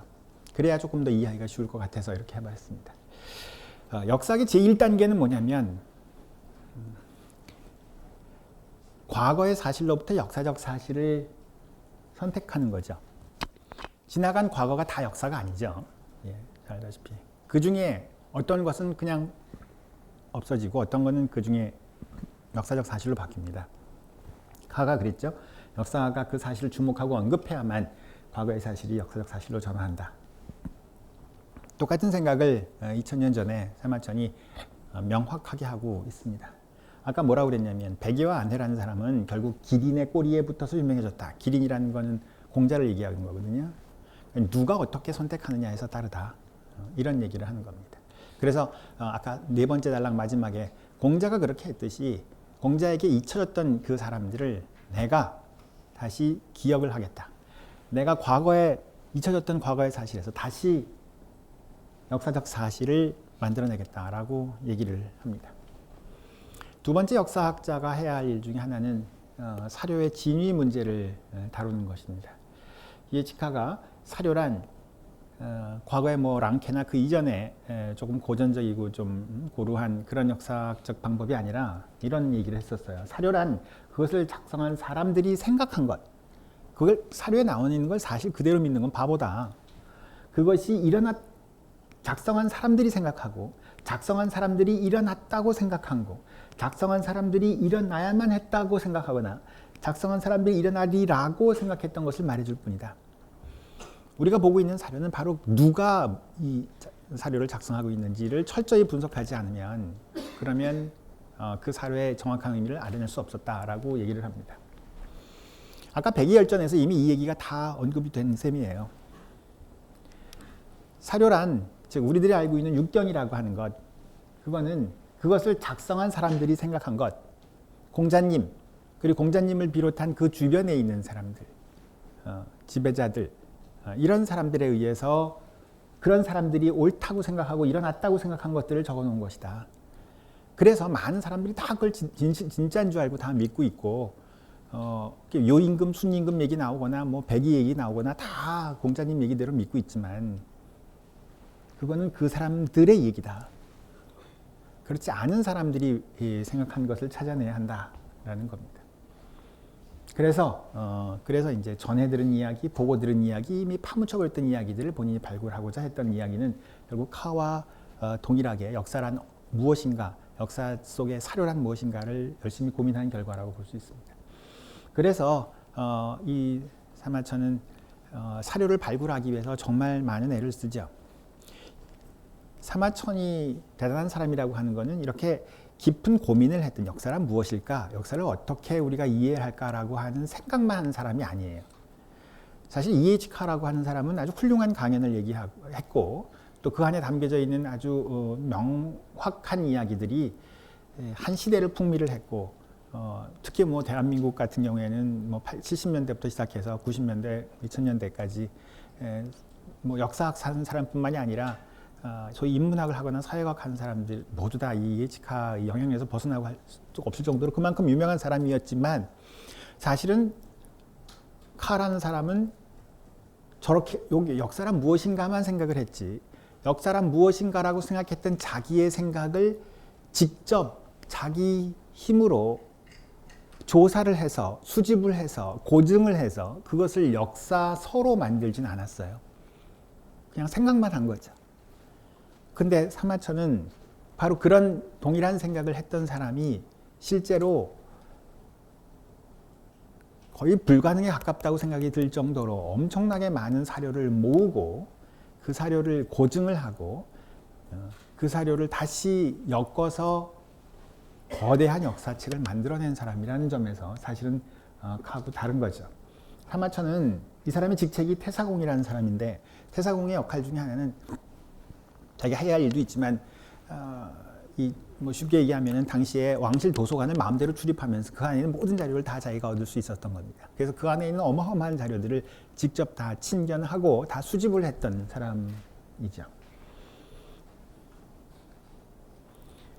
그래서 육경뿐만이 아니라 각종 다른 고문들, 옛날 책들이요, 그 다음에 새로운 자료들을 일일이 다 수집을 하기도 했고요. 또 그게 모자라서 직접 답사를 해가면서 그게 있는지 아닌지 자기가 눈으로 봤던 사료 속의 이야기를 직접 확인해 보기도 하고, 또 직접 그 답사에 가서는 그 지역에 있는 사람들에게 나이든 이 원로들에게 옛날에 어떤 일이 있습니까? 라고 직접 인터뷰를 하고 그 안에 있는 내용을 자기가 본 것하고 결합을 시켜서 사실 여부를 확인해 보는 작업도 했었습니다. 근데 이런 것들은 누구나 할 수 있을 거라고 생각을 하는데, 사실 이 사마천의 또 하나의 특징 하나는 그러니까 무엇이 사실인지를 고증해내는 작업을 하면서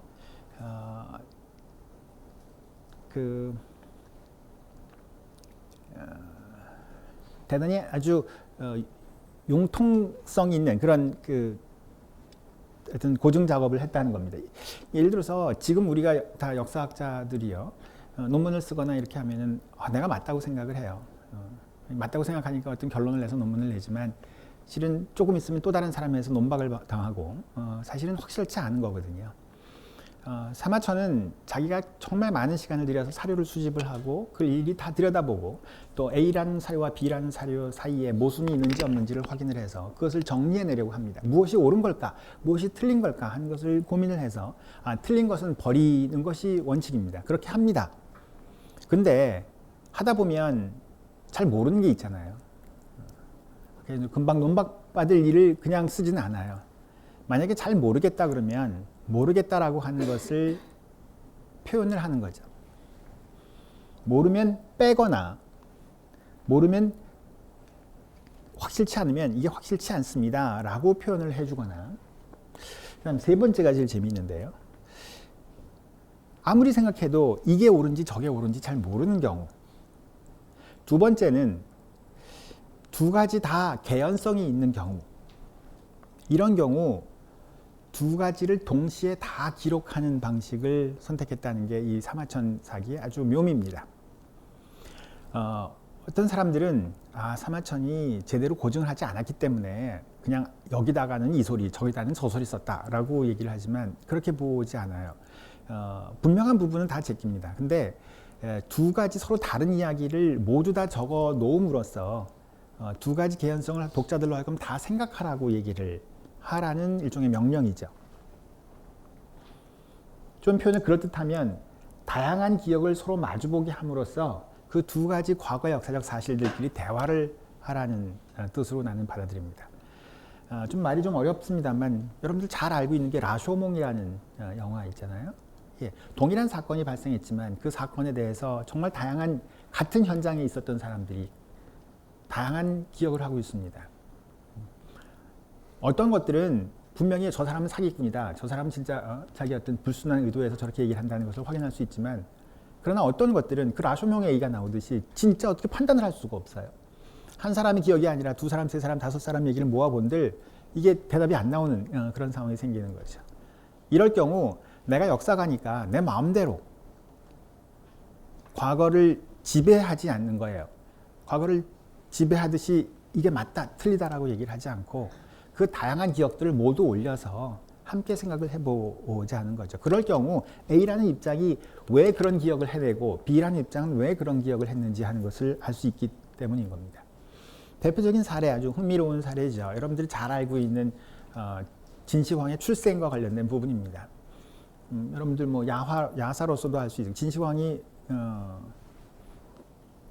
장양왕이라고 하는 자기 아버지 왕의 아들이 아니라 여불이라고 하는 사람의 사생아다, 뭐 이런 얘기를 많이 들었을 겁니다.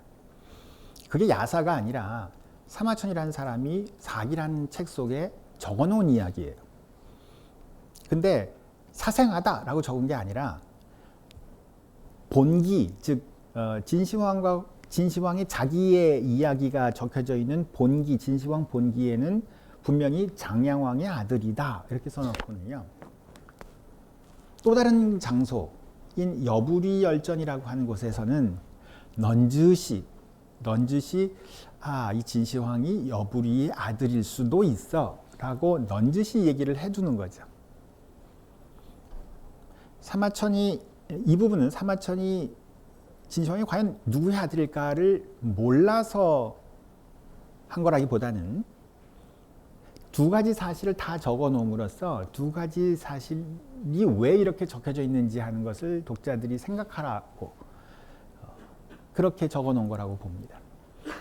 공식적으로는 장양왕의 아들입니다. 하지만 당시에 이 여불이라고 하는 사람이 당시 진나라 조정에서 벌이고 있었던 각종 행태들을 보면 또 그 여불이가 마치 진시황을 자기 아들처럼, 아니 진시황의 어머니는 자기 옛 여인처럼 마음대로 권력을 휘두르는 사람을 보고 당시에 많은 일반 백성들이, 일반 뭐 조정 신하들이 진시황 혹시 여불이의 아들 아니야? 라고 하는 이야기가 퍼져 있었다는 사실을 적어 놓음으로써 그 당시 여불이라고 하는 사람을 정확하게 이해하도록 해주는 거죠. 이게 바로 병기의 효과인데요. 자, 아무튼 아까 라쇼몽 얘기도 했습니다만 다양한 기억들을 그대로 다시 함께 기록함으로써, 그것도 한 곳이 아니라 여러 곳에 나누어서 기록함으로써 다양한 생각을 그대로 독자들에게 전달하려는 방식들이 또 사용되곤 합니다. 예, 시간 관계상 일단 넘어가 보겠습니다. 또 하나 이에치카 이후에 많은 역사 철학자들이 하는 얘기처럼 우리가 어떤 역사책을 접어들 때 최초의 관심은 그 책에 포함되어 있는 것들이 아니라 그 책을 쓴 역사가에 대한 관심이었다. 이런 얘기를 하는데요. 사마천에도 종종 이런 표현들이 나옵니다. 사마천은요, 어떤 사람, 사상가나 철학자가 써내온 그 마지막 저작에 대해서 시큰둥합니다. 그보다는 그런 저작을 쓴 사람이 어떤 사람인지에 대한 관심이 많아요. 저작에 쓰여 있다고 해서 그 저작을 그대로 믿지는 않겠다. 난 그런 바보는 아니다. 그런 입장이죠. 예컨대 뭐 삼화병법을 읽었더니 삼화병법에 있는 얘기가 나는 다 사실로 믿기도 않고 그게 그 사람의 생각이라는 것도 믿기지 않는다. 그 사람이 왜 이랬었냐면 그 사람의 인생을 들여다보면 왜 이렇게 썼는지 금방 알 수 있다. 이런 입장을 갖고 있다거나 또 하나 그 역사를 다룰 때 어느 특정한 인물을 다루는 게 아니라 아주 다양한 인간의 군상들을 이 사기 안에 담으려고 했던 것도 이 사람의 어떤 역사에 대한 이해를 잘 보여주고 있습니다. 알다시피 여러 번 반복했습니다만 군자나 공경대부, 뭐 제후, 왕뿐만이 아니라 실패한 사람, 유협, 깡패나 암살범, 영행이라고 하는 것은 황제 옆에서 늘 황제에게 아부하는 사람들, 골계라고 하는 사람은 뭐 무슨 뭐랄까 코미디언은 아니고 뭔가 하여튼 재미있게 말을 하는 사람들, 이 많은 사람들은 공자나 유명한 다른 역사들은 아무도 관심을 기울이지 않았던 사람들이에요. 아니 오히려 사마천이 이미 시범을 보이고 모범을 보이는데도 불구하고 사마천이 죽고 난 다음에는 아무도 이거를 얘기하는 사람이 없어요. 이 사람만 한 셈이죠. 실패한 사람에게 쉽게 잊혀진 사람들을 일일이 다 끄집어내서 그 사람들을 기억함으로써 역사의 총체적인 측면을 들여다보고자 하는 겁니다. 맨 위에 지배층의 역사가 아니라 위아래 모든 사회 전체를 생각해 보려는 이야기입니다. 예, 시간이 많이 가고 있네요. 자, 대표적인 또 하나의 얘기는 이런 얘기를 하죠. 카가 역사란 과거와 현재와의 대화다. 또 과거와 현재와의 대화라는 것은 그냥 단지 대화가 아니라 역사가가 속한 현재, 지금 우리 역사가 속에는 지금 2018년이라고 하는 이 사회와 과거 사회 사이의 대화다.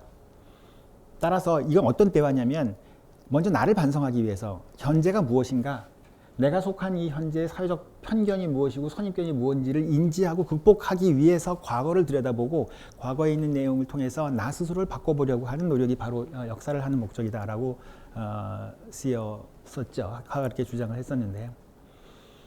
사마천의 사기 전체는 바로 이 얘기가 아주 절절하게 묻어나는 겁니다. 과거에 있는 이야기를 그냥 재미삼아 쓰는 게 아니라 사마천의 이 모든 이야기들은 자기가 속해 있는 한 무제라고 하는 시대에 대한 아주 처절한 생각, 고민, 지금 내가 살고 있는 기원전 120년, 110년의 그 한 제국의 모습에 대해서 고민을 하는 겁니다. 지금 이 사회에서 벌어지고 있는 각종 경제 정책, 예를 들어서 뭐 전매 정책도 있고요. 국가 뭐 예산을 어떻게 활용하는지에 대한 문제도 있고, 국방 예산을 어느 정도 써야 되는지, 나아가서 지금 예를 들어서 뭐 북측하고도 얘기지만 당시 입장에서 보면 흉노라고 하는 북측과 과연 어느 정도의 정책을 친선 정책을 펴야 하는 건지, 그게 그냥 단순히 군사적인 문제가 아니라 우리 사회 전반에 걸린 다 문제니까요. 흉노와의 관계는 경제적인 문제, 정치적인 문제, 사회적인 문제, 우리 뭐 빈민 대책 이런 문제하고 다 연관이 되어 있는 거죠. 이런 것들 고민 속에서 사마천이 질문을 던지는 거예요. 사기 속에 담겨 있는 평준서, 무슨 서, 하거서라는 그런 게 있는데, 이게 그냥 역사에서는 뭐 예를 들어서 경제 문제를 한번 다뤄야지, 역사를 하는 사람이면 뭐 당연히 뭐 수리 관계에도 한번 생각해봐야지 하는 생각에서 적은 게 아니라, 그 사람들이 그 사마천이 적은 그 경제 관련 역사 이야기는 마치 옛날 얘기를 쓰는 거지만 그 전체 얘기는 결국은 자기가 속해 있는 한 무제 시대 이 경제 정책을 어떻게 이해를 해야 되느냐라는 데서 출발했던 겁니다. 자신이 속해 있는 한 제국, 여러 가지 그 정책의 문제점에서 출발을 했고, 이것을 위해서 과거의 인물과 사건을 다시 소환을 해내서 질문을 하고 이렇게 하는 게 과거에 이렇게 했던 일 속에서 우리가 무엇을 어떻게 고쳐야 되는지에 대한 생각을 하고 있다는 이런 얘기는 우연히도 카라는 사람, 그 유명한 그 카라는 사람이 한 얘기와 아주 긴밀하게 맞닿아 있다 하는 얘기입니다. 또 카라는 사람이 많은 사람들에게 사실은 어필했던 이유, 특히 80년대, 90년대 어려웠던 상황 속에 지식인들에게 어필했던 이유는 사실 이게 제일 컸죠. 제일 유명한 거는 과거와 현재와의 대화라고 얘기했지만 실제로 많은 사람들에게 희망을 던져줬던 것은 그 예지카가 역사에는 진보가 있다, 미래가 있다. 이 얘기를 크게 강조했기 때문에 많은 젊은이들이 그 당시에 호응을 했다고 생각을 합니다. 카는 미래와 진보에 대한 확신을 갖고 있었습니다. 단, 잘 읽어보면 그렇다고 해서 이 카라는 사람은 기독교 신자처럼 일방적으로 신을 믿는 사람은 아니었던 것 같아요. 이렇게 썼거든요. 기독교의 신의 섭리, 또 헤겔의 세계정신. 헤겔의 세계정신은 기독교의 신과는 다른 거였습니다만 역시 절대적인 진리를 상정해 놓고 있었습니다. 그리고 그것을 향해서 모든 역사가 진행된다고 믿었던 거죠. 철저한 믿음이죠. 저기 있다. 그리고 우리는 간다. 그리고 그 과정을 설명하거나 우리가 해야 할 일들을 설명하는데 카는 저런 초역사적이고 추상적인 원리나 이념을 역사의 기준으로 규정하는 걸 거부한다라고 했습니다. 진보를 믿고 미래를 믿되 그것이 어떤 방향으로 반드시 간다라고 믿은 건 아니라는 거죠. 저 지점이 아까 우리 백이혈전에서 봤던 사마천의 모습과도 또 일치합니다. 아까 천도가 옳은 거야, 그런 거야 라고 물었을 때 어떤 과거의 많은 사대부들은 사마천은 천도를 회의했군. 또 어떤 사람은 아니야, 천도를 이 사람은 긍정한 거야 라고 왔다 갔다 하는데 내 생각은 그보다는 오히려 카와 같은 방식이었습니다. 그 진보에 대한 믿음, 인류의 과거와 역사를 관통하는 그런 진리가 있겠지만 그것이 무엇인지 정해놓고 가는 게 아니라 그게 무엇인지를 찾아가는 그것이 좋은 방향이고 긍정적인 방향으로 가야 한다는 그런 믿음이 있지만 진보에 대한 믿음이 있지만은 하지만 그 자체를 결정해놓고 따라가는 그런 맹신은 하지 않았다 하는 점도 이 사람이 역사를 보는 입장과 동일하다고 볼 수 있겠습니다. 마지막입니다만 자, 역사학자가 갖춰야 할 기본적인 일을 다 한 거예요. 맨 처음에 역사적 사실을 과거의 사실로부터 골라서 역사학자가 첫 번째 해야 할 일은요. 무엇이 논문을 쓰거나 책을 쓸 때 이게 역사적으로 의미가 있는 거구나 하고 고르는 작업. 아까 봤죠? 고르고 난 다음에는 그것을 확인하기 위해서 내가 지금 과거에 어떤 일이 있는지를 팩트 체킹을 하는 작업들, 고증 작업들을 하는 거죠. 일방적인 고증 작업을 하는 것이 아니라 합리적인 고증 작업을 합니다. 모르면 모르는 것대로 서로 다른 개연성이 있으면 두 가지를 모두 다 끌어내서 서로는 다른 입장에서 어떻게 그 기억이 나왔는지를 설명해 주는 작업을 하는 거고요. 하지만 거기서 끝나는 것이 아니라 그런 역사적 사실들에 대한 평가, 그런 여러 가지 역사적 사실들이 어떤 방향으로 흘러가고 있었는지, 수천 년에 걸친, 수백 년, 수천 년에 걸친 역사가 어떻게 흘러가고 있는지에 대한 아주 긴 안목을 갖고 역사가 흘러가는 데 대한 그 최종적인 역사의 진리가 무엇인지에 대한 끝없는 관심. 단 미리 정해놓고 가는 게 아니라 그것이 무엇인지를 끝까지 탐구하는 정신. 자, 이게 사실 역사학자에게 요구해지는 건데요. 이런 게 바로 역사라고 다 얘기를 하고 있는 겁니다. E.H. 카처럼 혹은 콜링우드나 이런 사람들처럼 역사란 이런 거야 라고 지금 강연집을 내질 않아서 그렇지 그것이 묻어난 백이열전이나 다른 역사 그 글 속에서 바로 사마천의 그 역사 철학을 긁어낼 수가 있었다 하는 얘기입니다. 아까도 얘기했지만 카는 그냥 여기까지 하고 말았던 것 같아요. 근데 사마천은 바로 이런 생각을 갖고 자기가 글을 쓴 거예요. 강연은 하지 않고 역사란 무엇인가, 역사 철학은 무엇인가라는 책을 내진 않았지만 그 책 아마 자기 서랍 속에 어디 있었을지도 모르죠. 아무튼 그걸 바탕으로 해서 이 사람은 역사를 써낸 겁니다. 그 역사가 대단한 거죠. 우리가 보면 사기라는 책은 기원전 120년, 100년 언저리까지 쓴 책에 불과하지만 그 당시 사마천의 입장에서 보면 사마천이 쓴 역사라 이 사기라는 책은 인류 문명사라고 이름을 바꿔도 돼요. 왜냐하면 그 사람이 다룬 타임 스팬을 보면 인류의 시작부터 내가 살고 있는 한 무제 2018 기원전 10년 내가 살고 있는 이 시점까지 모든 시간을 다 써겠다는 사람이거든요. 다 썼어요. 물론 잘 모르는 부분은 성기게, 내가 가까운 근대사, 현대사는 자세하게 이렇게 다 썼죠. 뿐만 아니라 공간도 최대한 넓혔습니다. 우리가 보면 그건 그냥 중국사라고 생각하지만 그 당시 사기에 담겨져 있는 것은 자기가 있었던 한 이외에 자기가 알고 있는 모든 세상을 다 담은 겁니다. 당연히 어떤 사람이든 간에 역사가라면 나를 중심으로 해서 쓸 수밖에 없으니까 당연히 한이 가운데 있겠고요. 자기가 알고 있는 주변 세력, 북쪽으로는 흉노, 남월, 조선, 서역, 저기 무슨 대원까지 자기가 알고 있고 그 당시 사람들이 알고 있었던 모든 공간을 다 안에 집어넣으려고 했던 겁니다. 모든 시간과 모든 공간에 관한 이야기를 자기가 직접 다 사료를 수집을 해서 고증을 해서 판단을 해서 그 안에서 흐르는 역사적 진리를 관통해서 찾아내려고 하는 노력을 했다는 것. 이건 사실 그래서 혹시 베낀 거 아니야? 누가 쓴 거 아니야? 라고 하는 의심을 충분히 할 만큼 어떻게 그럴 수 있지? 어떻게 저렇게 할 수 있지? 라는 생각이 드는 겁니다. 굉장히 오랜 시간이 걸리긴 했어요. 몇십 년에 걸친 작업이긴 하지만 인간 한 사람으로서 과연 할 수 있는 일인가 싶을 정도인 거죠. 사실 이런 생각을 해두면 그 자기 친구한테 보내면서 나 지금 죽어야 돼. 나 지금 구경받았기 때문에 자살을 해야 하지만 할 수가 없어. 난 지금 이 치열한 어떤 사명감 그런 게 그 편지에서 느껴지는데요. 그 사명 치열한 만큼이나마 정말 열심히 일했던 사람이라는 생각이 듭니다. 그런데 이런 치열함만 있는 게 아니라 마지막 하나는 이걸 기가 막히게 풀어냈다는 얘기입니다. 이 인류의 문명사 전체를 쓴다는 거는 너무 어려운 일이거든요. 여러분 한번 생각해 보세요. 내가 대한민국사를 쓰는 게 아니라 내가 세계사를 쓴다고 생각을 해봅시다. 그럴 경우 어떤 문제가 발생할까? 당연히 한국을 가운데 두긴 하겠지만 미국사는 어떻게 집어넣고 일본사는 어떻게 집어넣고 그러면 대한민국에서 예를 들어서 광복 조선 무슨 정조 몇 년 그 당시에 세계가 어떻게 움직였는지까지도 함께 봐야 될 거 아니겠어요? 이런 걸 어떻게 하나의 역사책에서 집어넣을까 하는 고민을 하는 겁니다. 첫째, 그래서 만들어진 게 바로 이거죠. 기전체라는 거죠. 바로 사마천의 큰 역할 중에 하나가 새로운 역사 포맷을 만들었다는 건데요. 이게 바로 기전체라는 겁니다. 우리가 그냥 교과서에서 뭐 편년체, 기년체 외웠지만은 그 기전체가 만들어진 그 고민을 또 생각해 봐야 하는데 편년체라는 건 말 그대로 그냥 시간 순서대로 가는 겁니다. 사마천도 이 전체 역사책 중에 본기라는 파트 속에는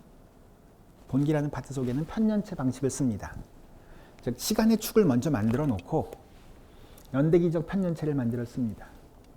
하지만 사마천은 이 세상은 중심만 있는 게 아니라 중심과 주변이 있다고 생각을 명확하게 한 겁니다. 중심과 주변이 어떻게 서로 기량하고 부딪히는지 하는 것을 드러내는 표현을 해야 하는 거예요. 중심만 편년체만 쓰면 이건 중심만 쓰는 거예요.